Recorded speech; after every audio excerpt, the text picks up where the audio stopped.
शुभ सकाळ मित्रांनो. आज आपण सकाळी सकाळीच निघालो होतो वीर मस्कोबाच्या यात्रेला. पण यात्रा म्हटलं की फक्त आपण कसे जाणार? सोबत सर्जा, आपला स्टार बैल, यालाही न्यायचं होतं. मग काय, पटकन सर्जाला पिकअपमध्ये लोडिंग केलं आणि निघालो वीरच्या दिशेने. वीरमध्ये पोचलो. सर्जाला उतरवलं. दोन्ही दाजींनी सर्जाच्या शिंगांना शेंब्या बांधून घेतल्या.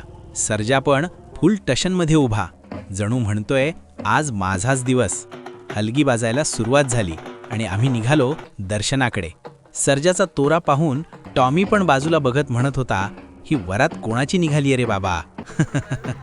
जसजसं मंदिराजवळ पोचत होतो तसतशी गर्दी वाढत होती. लोकांच्या नजरा देवाकडे कमी आणि सर्जाकडे जास्त वळत होत्या. मंदिर परिसरात प्रचंड गर्दी, पोलीस बंदोबस्त पण भारी. गेटजवळच थांबवलं आणि म्हणाले, इथूनच दर्शन घ्या.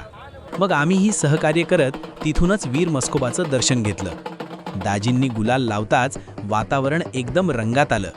रस्त्याने जाणारी लोकं पण आमच्याकडे बघत होती, जणू म्हणत असतील कोणाचा बैल एवढी हवा करतोय. मी पण 2 फोटो सर्जासोबत काढले.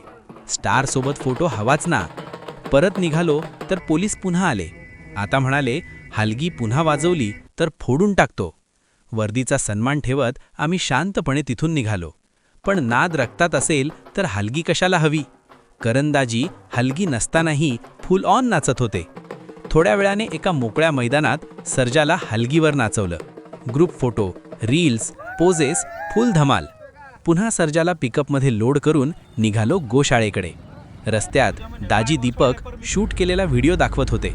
व्हिडिओमध्ये सर्जा कमी आणि रस्ता जास्त दिसत होता.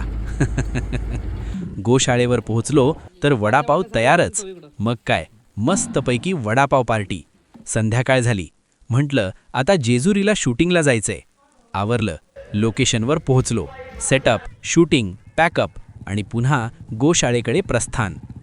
आज रस्त्याने येताना खूप बोर होत होतं, म्हणून मराठी बिग बॉस बघत आरामात ड्राईव्ह करत आलो.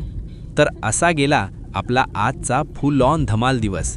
भेटू पुन्हा नवीन दिवसात नवीन व्लॉगमध्ये.